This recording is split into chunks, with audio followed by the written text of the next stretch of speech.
All right, we'll just continue the decrease. So number 9, concern for honesty. The 9th commandment says, "Thou shalt not give false testimony." I want to just touch this one. I think I did this last week. I want to just touch this lightly and move on to the number 10.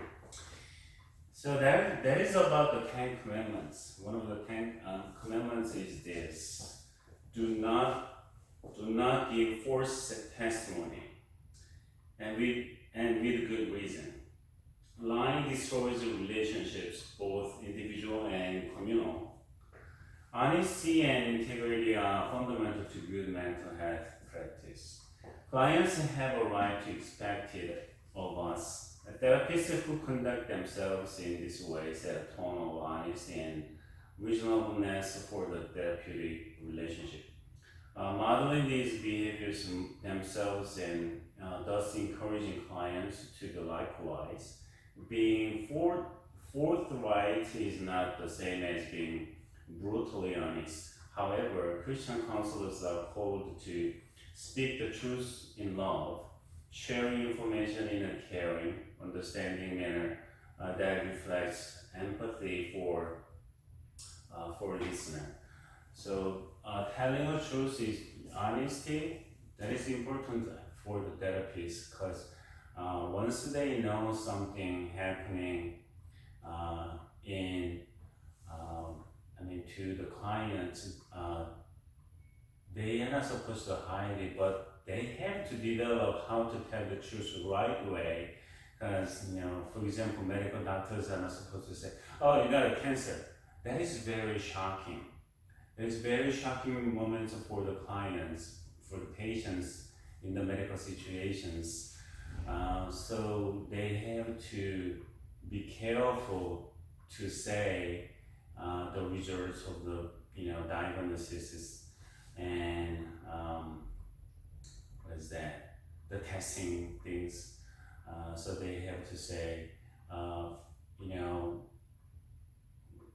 as the doctor, review many things, including the tests. Unfortunately, it is kind of a cancer, like a breast cancer or lung cancer, stomach cancer, something like that. And but the stage is this, and the doctor is gonna do this and that for the for the treatments.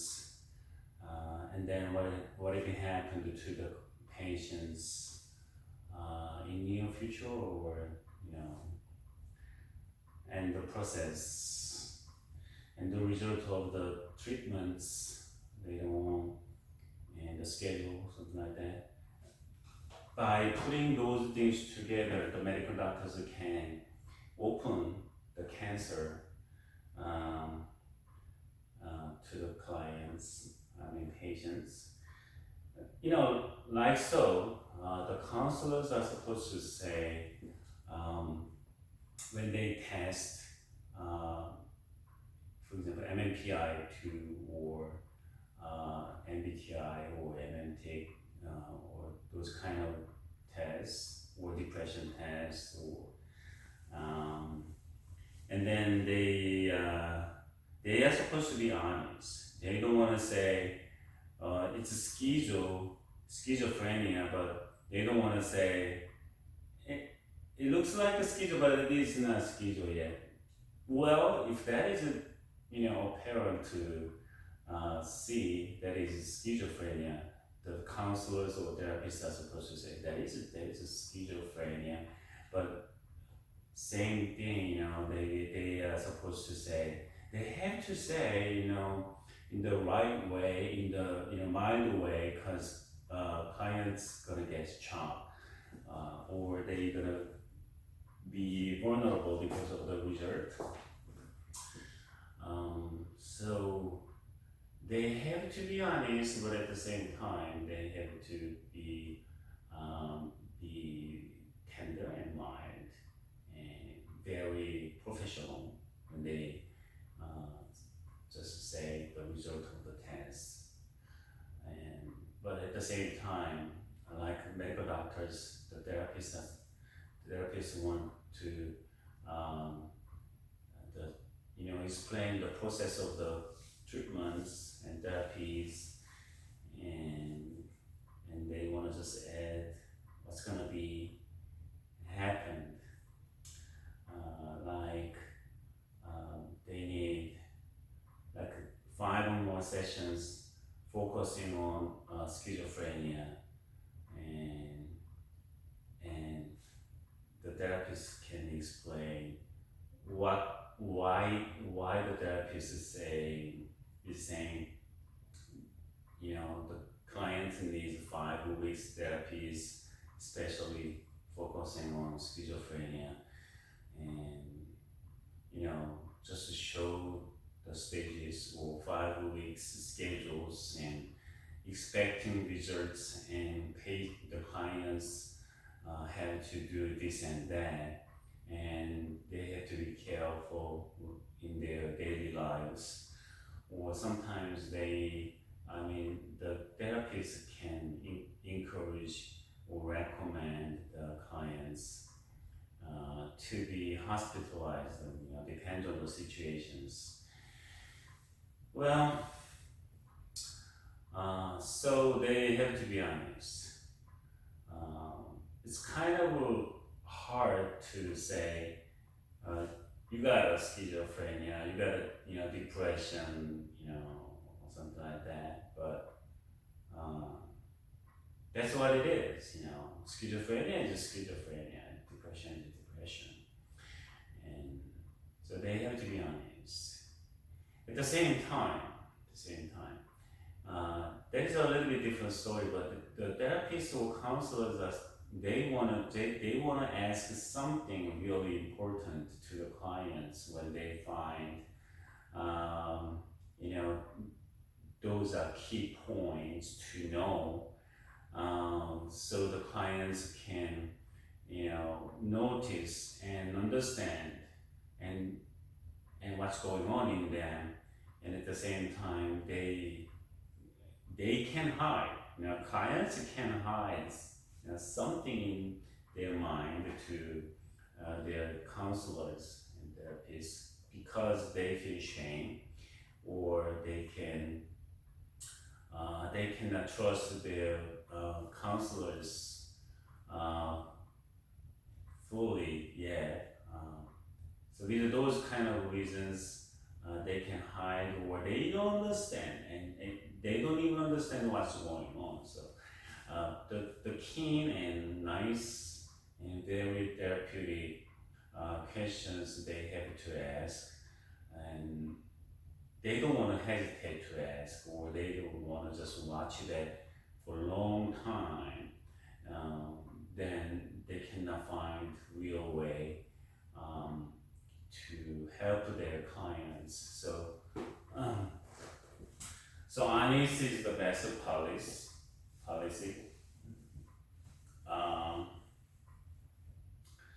So by saying the honest words to their clients, they both can find the best way to help the clients, and that is very important. So consult for the honest, they have to honest to their clients.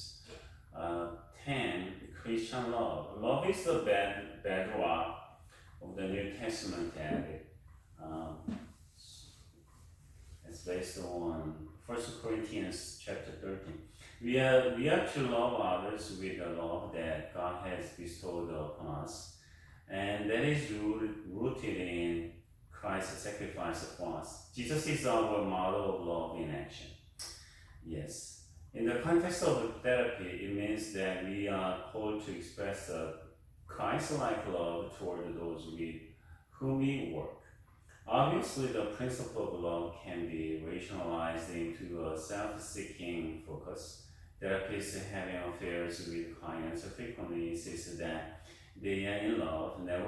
Nevertheless, the truth is that Christ-like or agape love is love. that is for the others' sake, both now and in the future.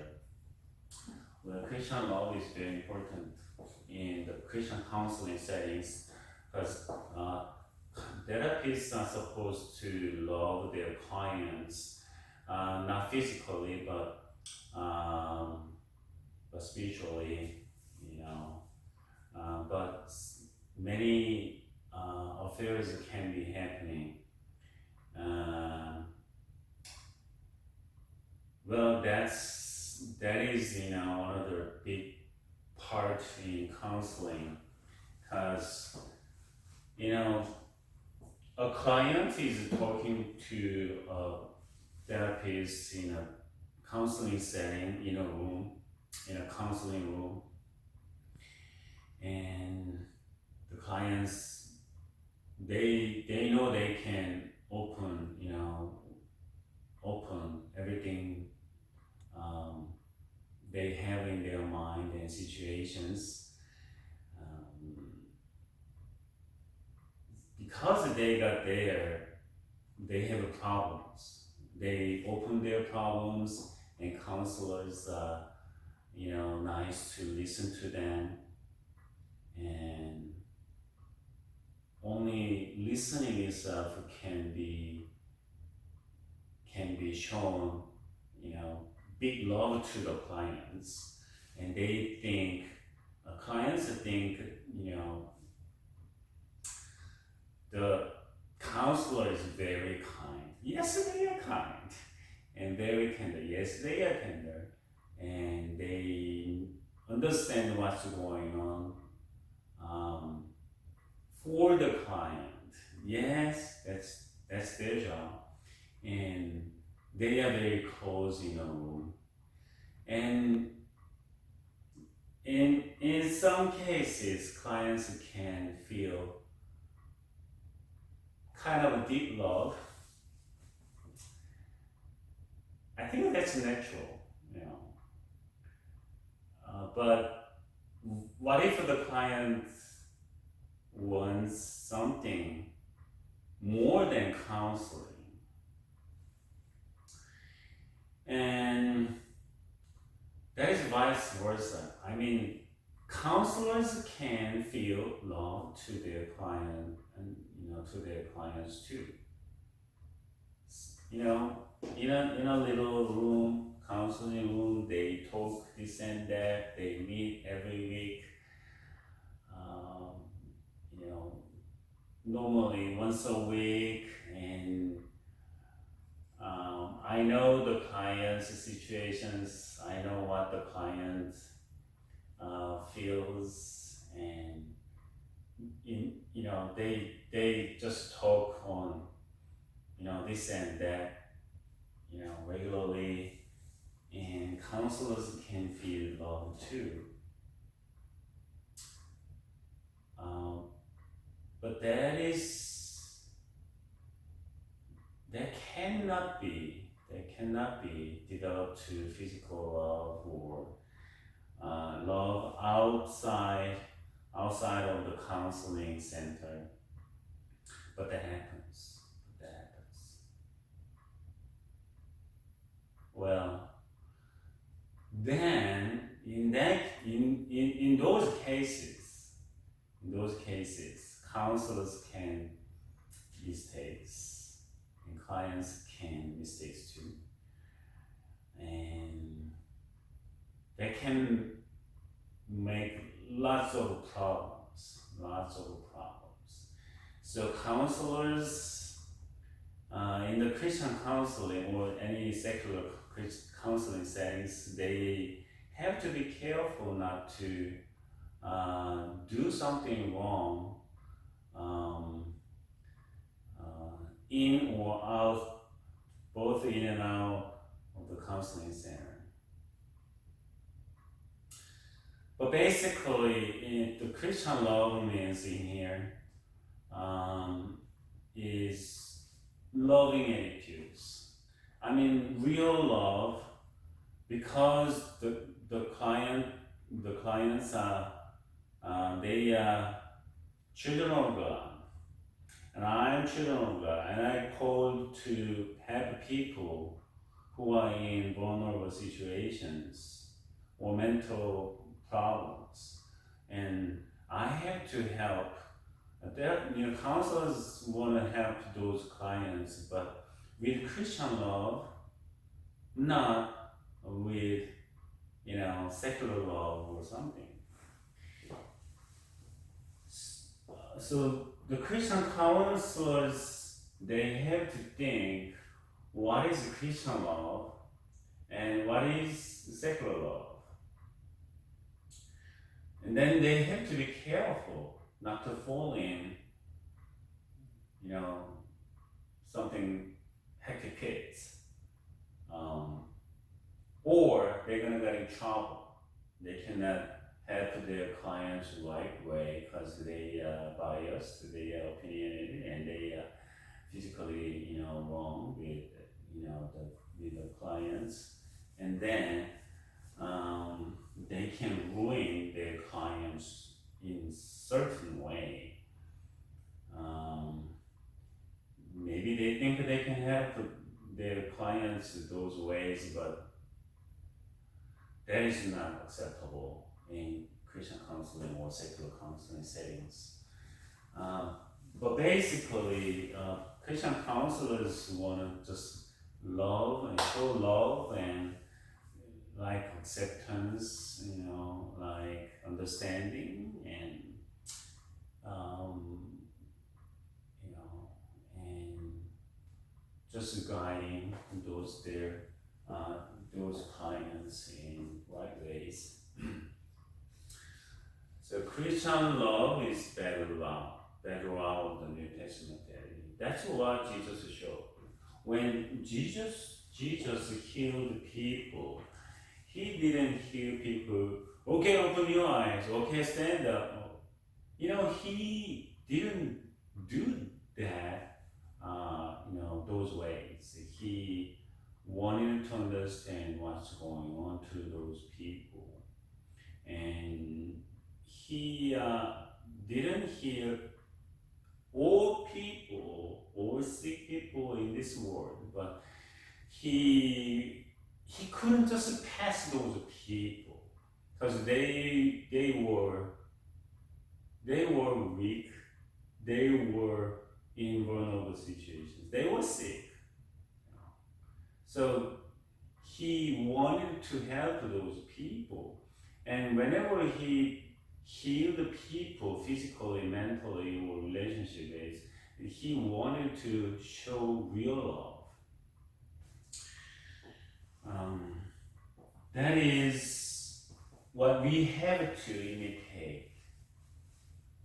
That is, what Christian counselors follow too. Okay.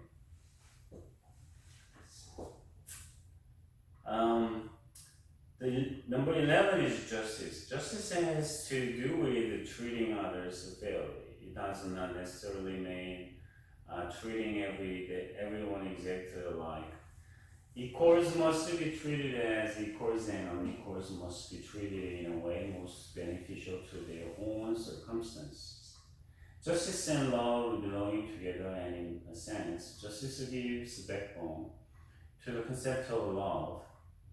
Justice can also include trying to remedy unfair situations where they exist without creating greater harm. Well, counselors are not judges, but they have to have keen eyes to see clients' situations right. And sometimes, basically,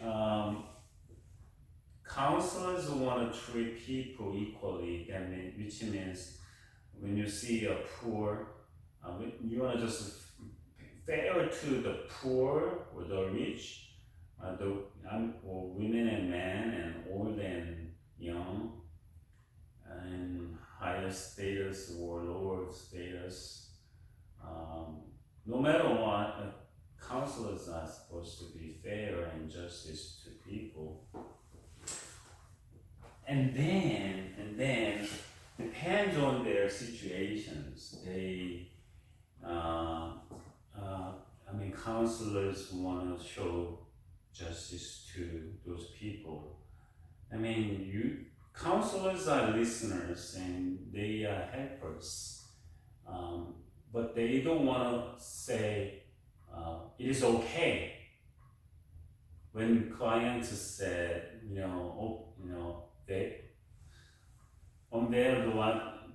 the clients did like stealing or battering, and violence, something like that. Counselors don't say you go jail or something like that, or you show yourself to police stations or something. But you don't want to say, but you want to say that is not appropriate in that situation. Well, you don't want to say this way, or then you can say, well, do you think that is acceptable? Your behavior is acceptable in this society, or at home, or at school, or in any relationship with your colleagues or friends. You can ask. By asking, you can encourage the clients to say, that is wrong or bad, or they can say lots of excuses, but still you want to be fair at the same time, and you want to just show the justice to those people. Okay, without the justice, you can fall in another pit in counseling settings. So loving itself is not good enough for their clients, but the justice, they want to just add justice in the counseling. So that is kind of two big pillars, love and justice. Okay, outline several fundamental obligations. Okay, obligations for the counselors. Competence. Are you qualified professionally and personally to provide the services you are offering? Competence. Are you ready? Are you ready to help others? Do you have good enough knowledge? Do you have good enough practices? Do you have good enough experiences? Do you think you are for counseling?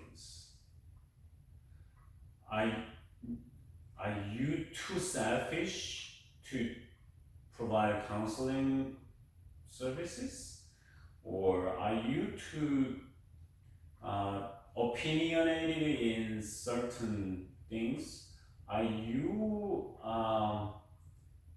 eager to spread the religion you have? That is not acceptable. So counseling is counseling. Counseling is not evangelism. Okay. Well, you can encourage. You can show some options, kind of options of religions, or depends on what kind of religions your clients have. You can just recommend or encourage your clients to utilize the religion they have. But you don't want to spread, the religion you have to your clients, because that's not evangelism setting for counseling. Yeah. So competence, are you qualified? Are you ready? Do you know who you are? Do you know your character so you can provide the right counseling services to your clients. That's competence. Do you still update the skills and knowledges you need in counseling? Okay. Do you only rely on your experiences? So you can, catch a mosquito. So do you think you don't know? So you don't know. You have only all the tools, or are you too excited to use the most recent skills? So you don't have balances, right? You have to know what happened in the past in counseling, and on top of that, you want to just add the new skills and knowledges and science related to the counseling you are focusing on, and then you have to update your skills and knowledges. Confidentiality. Do you understand the importance of holding information you receive in confidence? Do you recognize circumstances that could endanger your ability to be confidential? Do you know when it is appropriate to break a confidence? So confidentiality is very important, So for example, you can collect some cases for your writing journals or writing books, something like that, or you can have YouTube. Well, you don't want to make kind of fake cases, but you want to just use the cases that you took care of. But what about the information that you got from the patient? You don't want to use your client's real names. That is ridiculous. You will get in trouble. You will go jail. You're gonna be guilty 100%. Okay. You don't want to just use the real cases without modifying any. Okay. You got in trouble. You're gonna lose your license. And then what if you want to just open the secrets and stories with your friends, with your families, in your lectures? You can't do that unless you have a permission from the clients. Okay?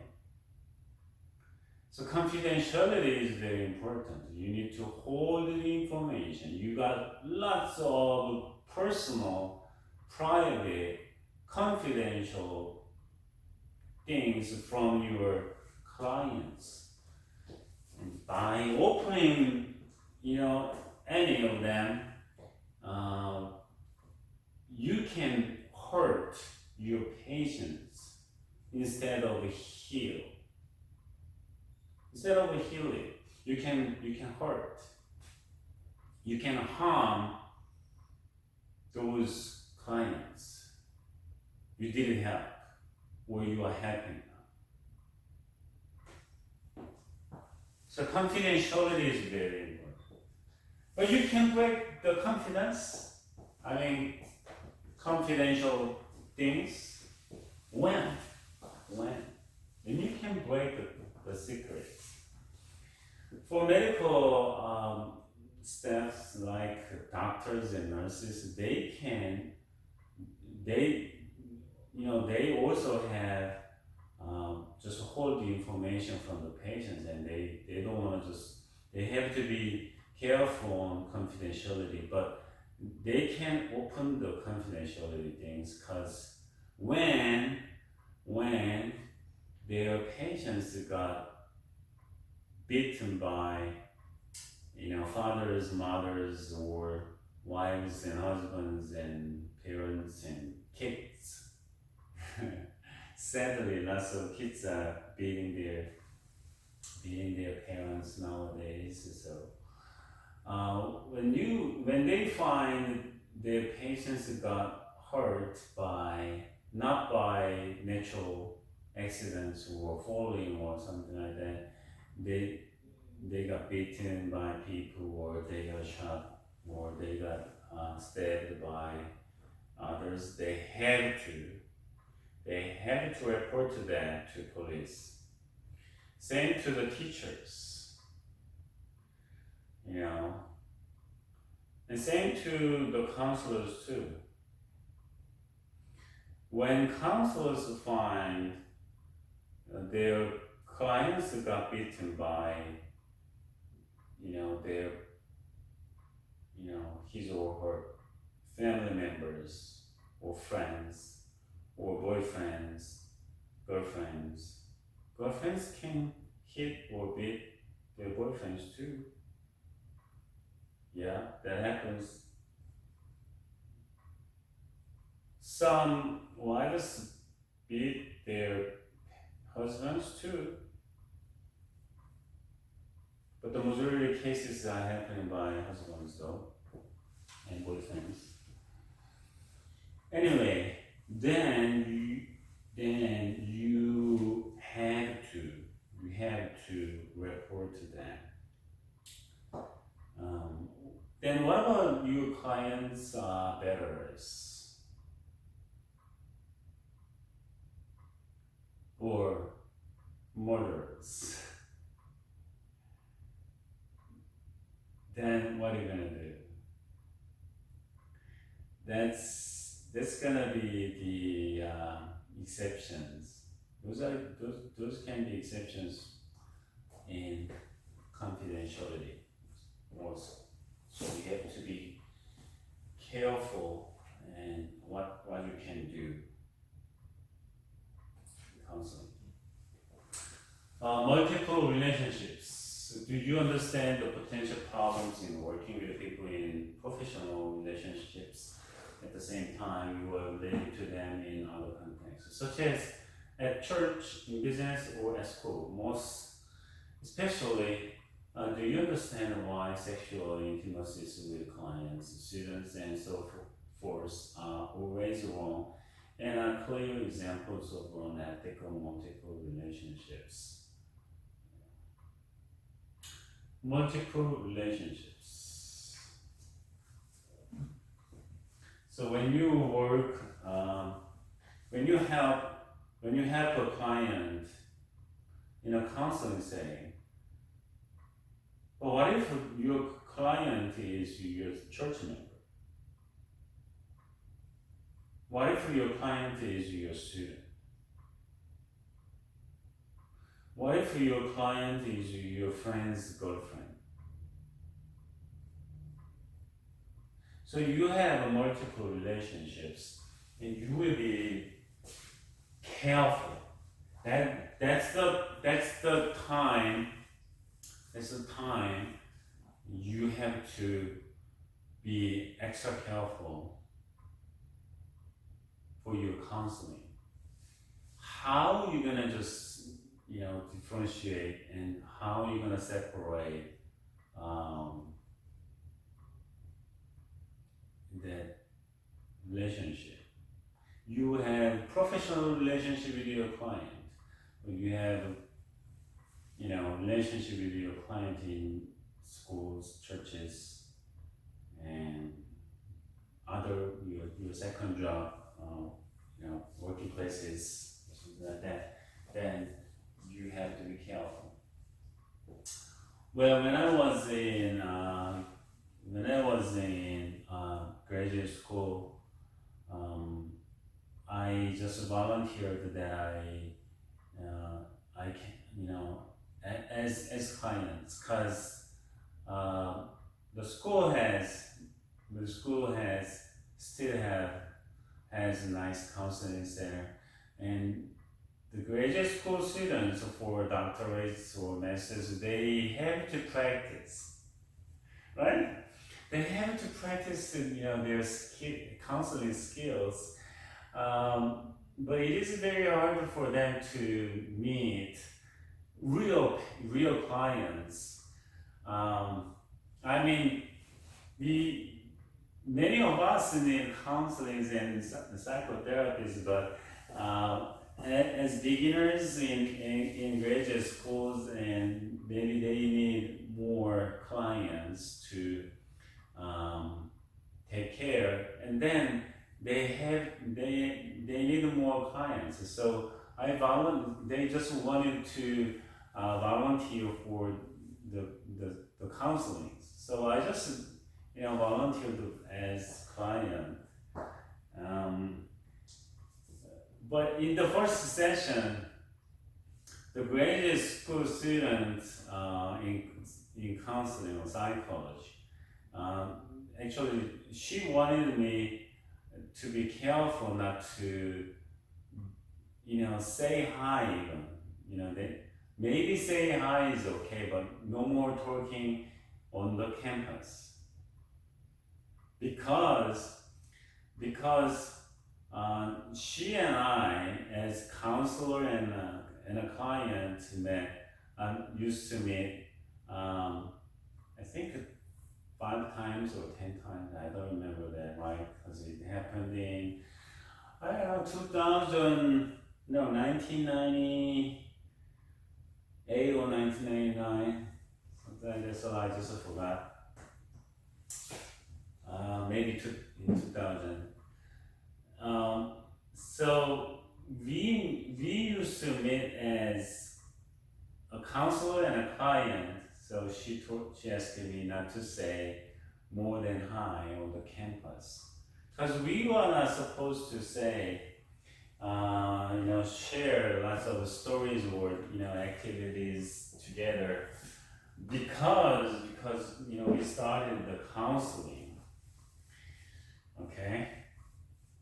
So, but that was doable. That was doable. So on the campus, I met her many times on the campus, but I said hello, or I was trying not to say even hello, because I know she's my counselor, and she didn't want to just even bump into on the campus, because you don't want to mix the relationship. You don't want to form the multiple relationships. But what if then you have to leave your church when you have one of your church members in the counseling center? I don't know why, but there's so many mosquitoes in here. So that's the thing you have to consider. So if you don't want to just get in trouble or just headaches for the multiple relationships, you want to just refer the church member and your client to other counselors. So then by doing that, you can avoid the multiple relationships, and you don't want to get involved in kind of awkward or uncomfortable situations in your daily lives, right? That can be one of your options. Public statements. Do you avoid making deceptive, false, or manipulative statements about the services, products, or activities you provide? Do you avoid making public statements that cannot be supported by evidence? Do you discourage public relations people, book publishers, and others who represent you from making inappropriate statements on your behalf?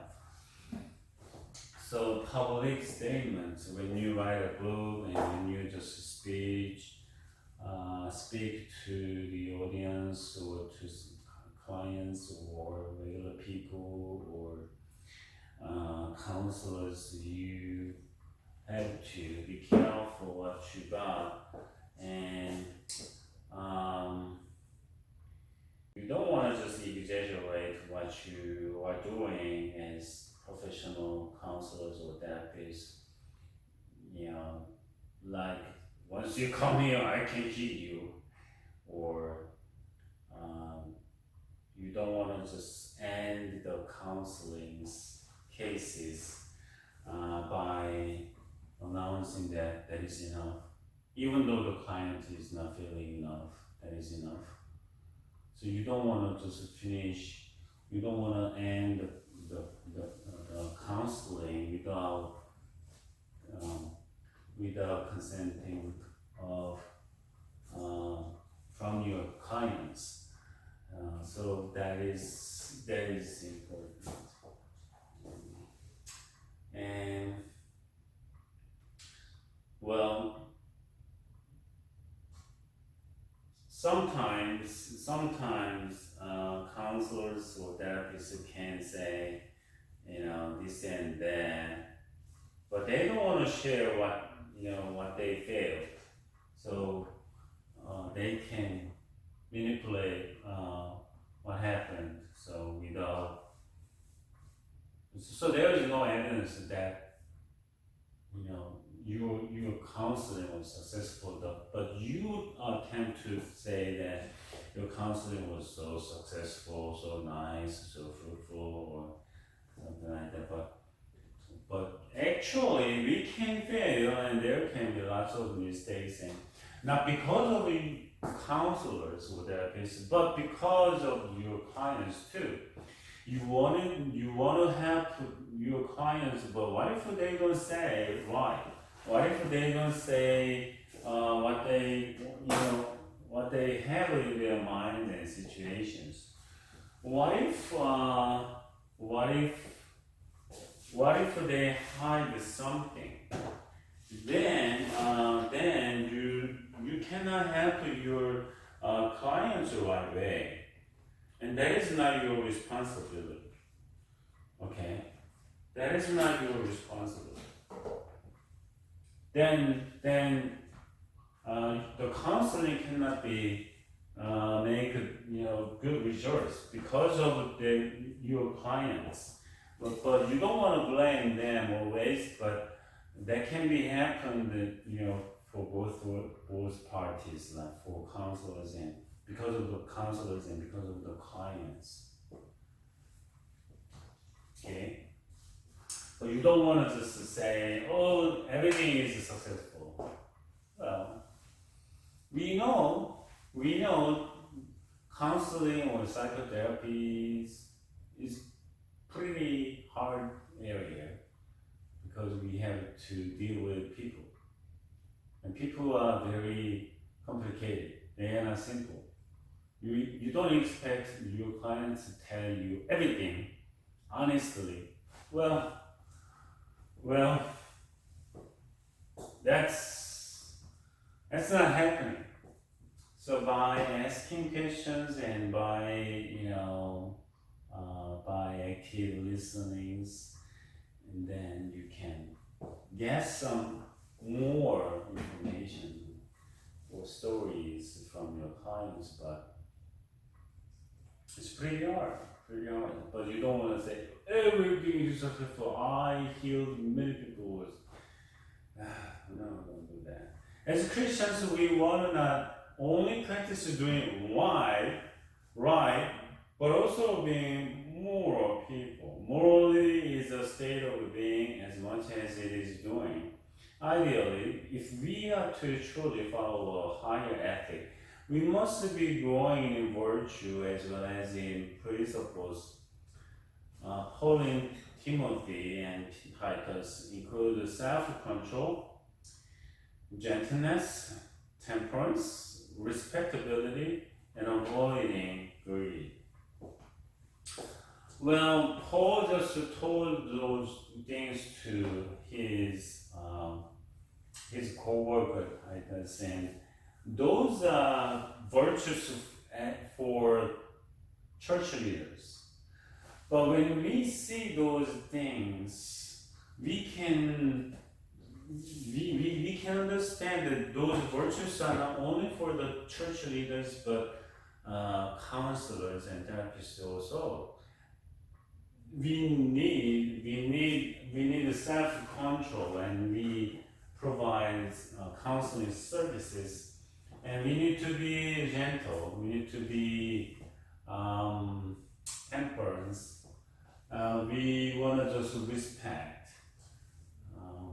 their clients' choices. Because sometimes they can choose to end the case, counseling, psychotherapists, because they feel they don't want to say more, or they don't want to listen to their counselors, or they don't trust their counselors anymore, or they feel that it's solved. You know, even though that is not solved right, when counselors see that, then what are you going to do? You can say, okay, and we cannot say that. We want to just evaluate, the past sessions, and then we need to carefully decide if we're going to end the case or not. For example, for medical doctors, when a patient is bleeding both hands, and they got cut here and there, and both arms need stitches. But the medical doctor just, stitch, right arm, for the patient. What if the patients think, okay, this is stitch, I can do it at home, or I don't care. But the medical doctors, has a responsibility for stitching and heal the arm. Not only one arm, but both arms, which got wounded and which got cut. The same thing, for counselors,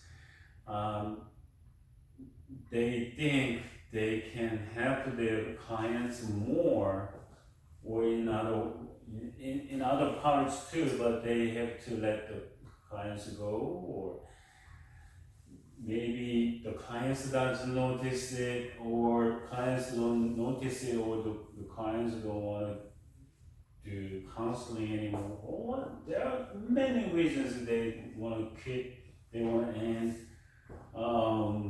The ideal thing is that they want to end because everything is solved, and they have peace in their mind, and they have strength to do their lives in a normal situations, in normal, regular, real lives.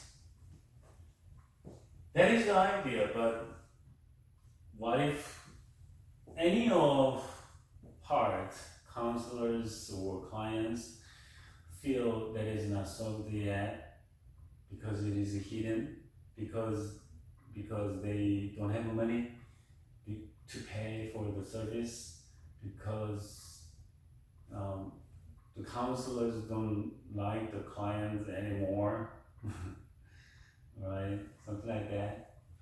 So we need those respect, okay, and avoid greed.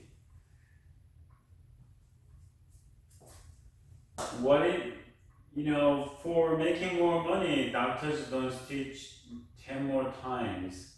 10 more stitches, on top of the 5 stitches.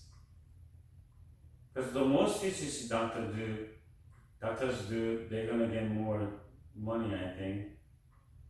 I don't know if that is right or not. I think that must be true, right?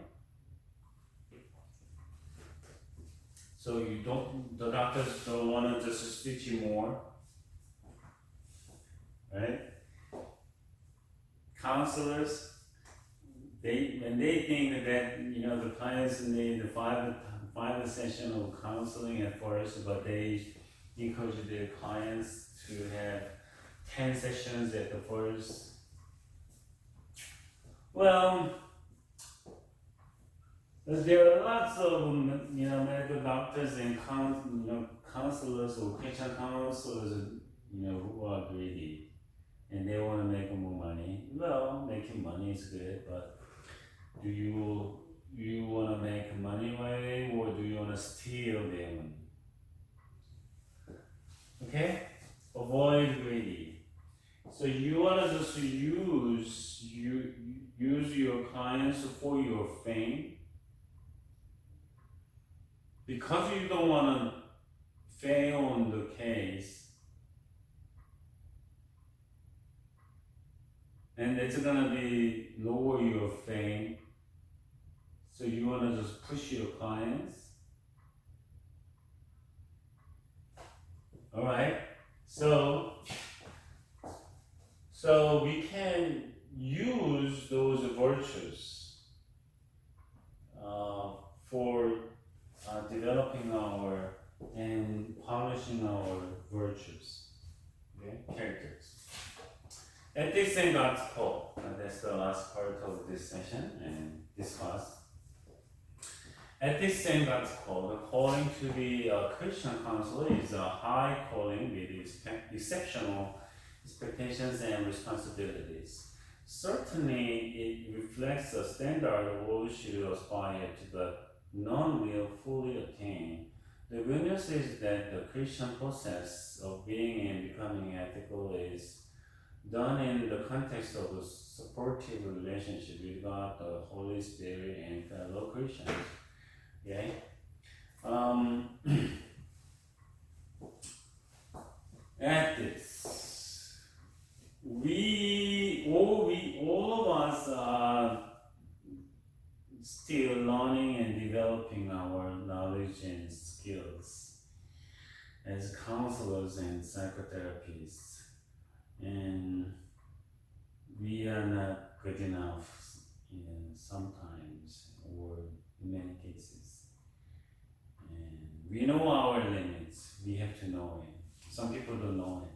Some people don't accept that they are not enough yet. Because they are narcissistic people. They are narcissistic people. And they got doctorate degree. They think they know everything. They know only this part too much. When they got license, they think they are fully ready. They know more for their clients than the clients know about themselves.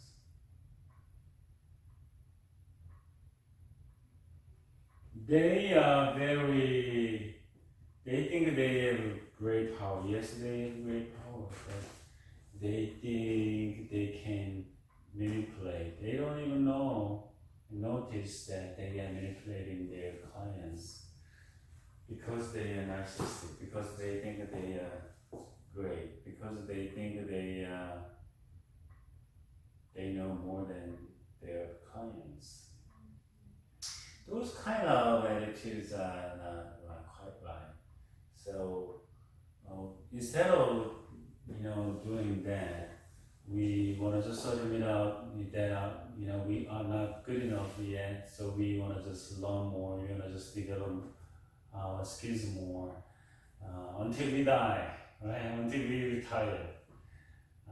But good thing is that we got a call from God to help people by counseling, by psychotherapies. Because of that, we can humbly accept our vocations, and we can humbly but professionally practice our counseling and psychotherapy skills. Okay? So that is a wonderful thing for Christian counselors, God's call. Okay? That is a huge thing for Christian counselors, actually. So I think that's it, and then we can move on to the next topic. That's vital basics of ethical counseling. Okay. So what's the vital basics of ethical counseling? We actually took care of some of them. But that's gonna be more practical, one by one. Confidentiality. Well, I just mentioned about the confidentiality, so you know what is that. Confidentiality, we wanna just provide written consent to our clients. So counselors and clients, they want to just sign on the written consent on confidentiality. Okay, so the clients,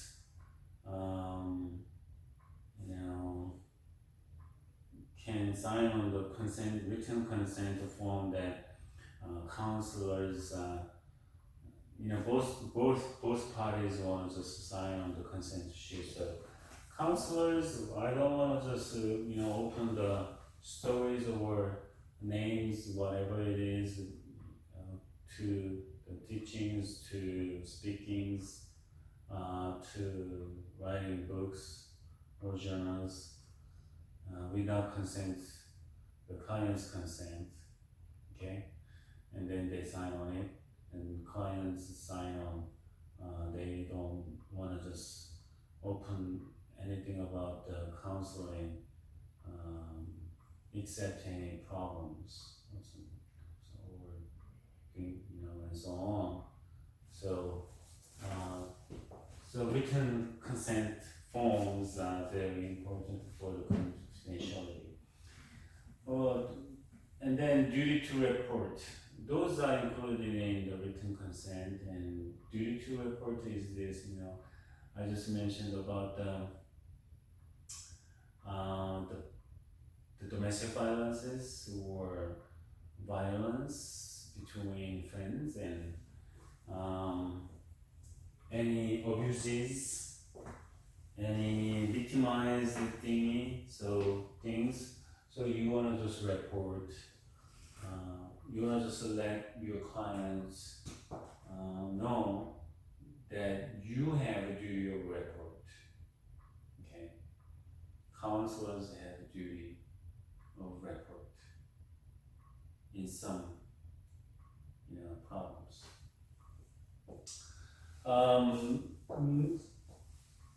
Medicare and Medicaid laws. Well, you just work with, when your clients are seniors and the poor, low income people, and then you want to explain how those medical insurances cover the counseling fees and psychotherapy fees.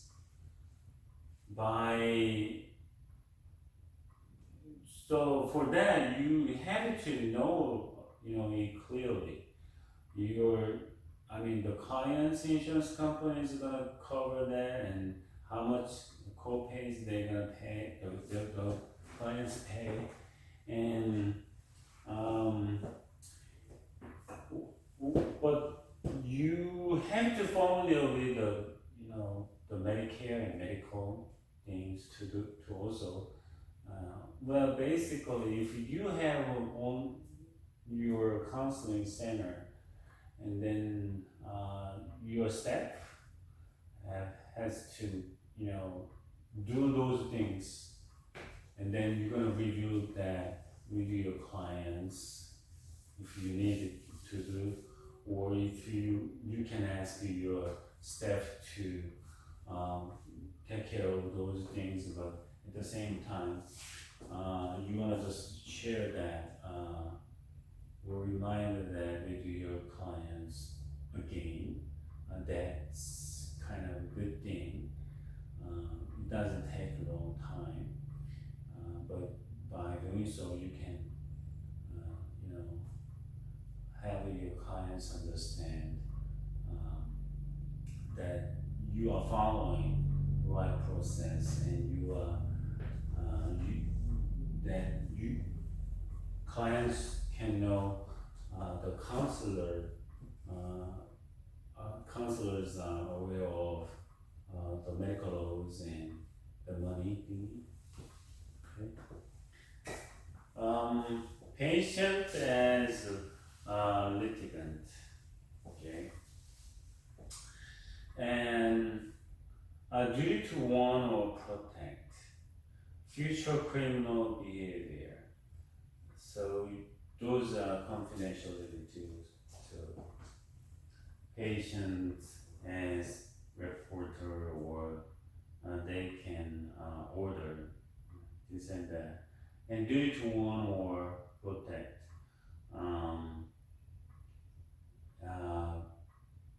As counselors,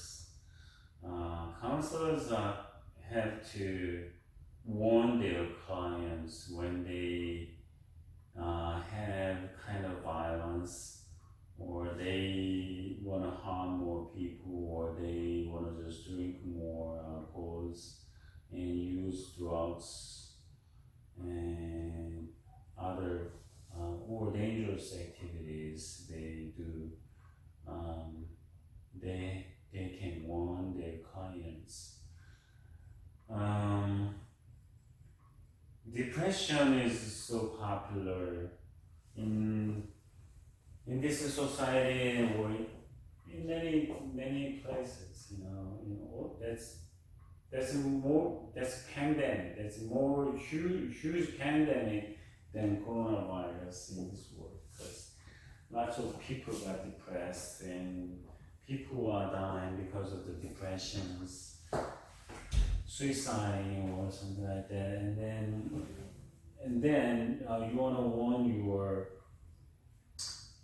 patients, not to stay at home only, and they need to get refreshed by walking outside and taking a walk, the parks, or just join to the little activities as much as they can. And when your clients kind of bipolar, and then you want to just warn your patients not to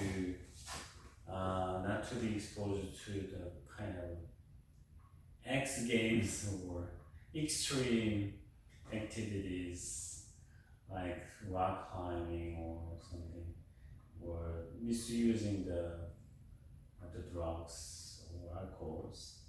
So you want to warn them too and protect. That's the duty for protect.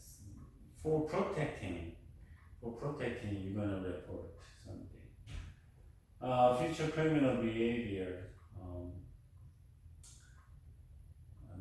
Because you or clients have anger, and that is developing after the separation or divorce, or just fighting on the money, then your clients can make something wrong. Then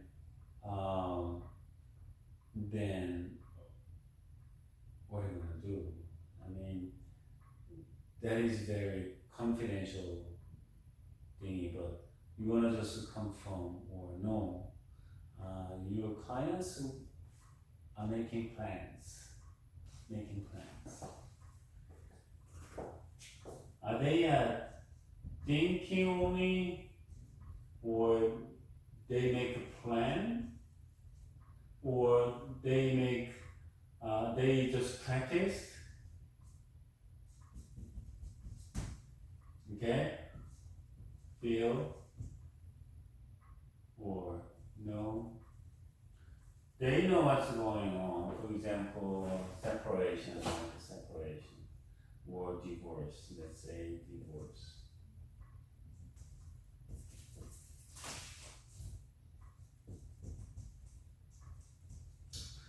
Okay, your client divorced recently or on the process of divorce, and why they are divorcing? Because they don't like each other, okay, or any fair, you know, or cheating or something, and they know what's going on. They feel angry, and they think that is not unfair. That is not fair, and then maybe your clients want to revenge. They think and feel revenge and plan revenge, like a shooting or stabbing or choking, beating, and maybe they just, your clients, maybe bought a gun or bullets or knife, okay, or rope, and they tried that. Well, then you wanna just keep the confidentiality, but if they really, have a chance to do something wrong, and then they think that is right, but actually that is not right? So I just wonder if you heard about dating violence. Okay. Boyfriend and girlfriends are dating and they are living together, or they are dating, meeting, often, but they fight, or they just separate, or they argue on something, and they can show, they can practice the violence, like beating, stabbing, shooting, or whatever, or just trapping, or human trafficking, or something like that. And then those are very solid evidence that they gonna do something wrong pretty soon, and confidentiality cannot be held. Emergencies. When they are bleeding, or when they got a gun in their car and they're gonna shoot their boyfriends or girlfriends, or parents and kids or whatever, and then that's emergency situations. And confidentiality with minors. Okay. You are taking care of minors, like under 18, and they got bruises because of beating. They think they fell from the bike, but it's not related with that. Or you see the bruise types or something. And group therapy. For counseling, and not only medical doctors but counselors that are supposed to be familiar with the bruises. Lots of bruise types, and as time passes, the bruise colors are changing, and so if you know that, if you are familiar with those bruises, or the marks, and then you can have more questions regarding those things, and you can estimate when happened, because as time passes, the bruise colors and are changing, and usually it's darkening, and it's gonna get rash, like kind of red like colors, and purple and brown, and kind of black, develops the colors. So group therapy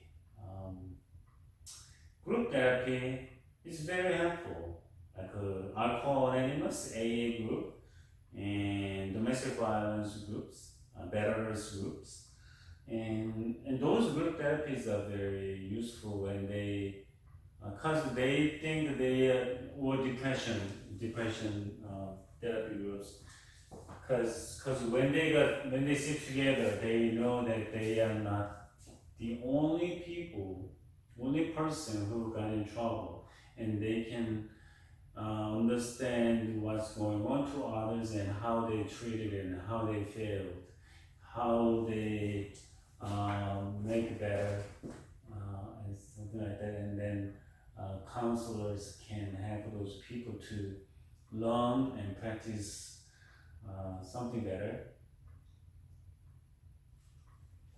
For example, you got drunken and made a car accident without no death case. But what if others got alcohol problems and alcoholics, and they just made a car accidents, but they killed the other, or friends in the passenger side, then you're gonna learn something, okay? And then what are you gonna do? You're gonna think, oh, then I can lose my families also, right? Or I can kill others, and see, then you got problem, but you can see other bigger problems, and then you can learn something, and how they felt, how they are feeling, and how they are thinking, and how they are fixing those kind of problems. And the group therapy is very useful. Depends on the situations and cases. Confidentiality, and this is the client, and your clients can die during the counseling sessions. I mean, not in the counseling, but they can die in the counseling room. They can die during the 10 sessions, and but you can keep the confidentiality when your clients passed away. Responding to requests and subpoenas. So when they request this and that, I mean, your clients can ask you this and that, and for themselves, but sometimes that can be very personal, and then you are not allowed to accept that. And you can they can ask you to find any documents or journals they can read and help. Well, that's you can do. You can provide those kind of materials and find books for your clients, but there are some unacceptable requests too. So then what are you going to say? You say no, or you have to explain why they are not appropriate, why you cannot accept that kind of request. So how are you going to just take care of it? That is important for related with confidentiality. Okay. Informed consent to treatment. All right. So consent, the statement of consent. The first one is the information about the services provided. What kind of services you're gonna provide. They are paying, and their insurance companies are paying. So you wanna just explain what kind of counseling services, and what's gonna be the process, and what results you are expecting. That depends on the situations and depends on clients too. But information about the services you provide, you have to explain that. Okay. The second is goals of therapy and procedures to be used. Yeah. What kind of therapies and what kind of goals? What kind of tests? You can use some tests too. So like inventories. You can just check how much the depression test, MMPI, social problems or relationship problems or many things you can test, and they're gonna pay extra money for the test and results. But what you expect? Okay, and you wanna just explain that. Financial issues, yes. For the test, the insurance company will pay for you, or you have to pay out of your pocket, and how much money is going to be, and then something like that. Financial issues. If your clients don't pay and cannot pay, and how are you going to work with that? Okay. Usually, in the counseling centers, the staff, the front desk is going to take care of those kind of things, but at the same time, you can just talk with your clients who have financial issues during the sessions too, because as time passes, they're gonna pay more, or the insurance companies will pay up to 5 times or certain money, or they don't cover the test, or whatever, and then they can be vulnerable. Confidentiality, yeah, consent. Qualifications, consent. So you are qualified for testings, or you are qualified for providing psychotherapies and counselings. Well, other pertinent information. Okay, so you want to just put any particular things in the consent forms, and then you want to just write on it. Okay, and during the sessions, when you make, for example, when you take care of depression client who has depression, and you can put one thing. If you, for example, if you have a strong urge to kill yourself, before you do that, you have to call me. Okay? You don't need to wait until the next week meeting session, but you can call me. That is your duty. You can say that. But those things have to be legal way, and then absolutely, and then you're gonna just put those things in your consent forms as much as you can, like that. Okay, I think that's all we can do today. So we're gonna just take care of the rest of that.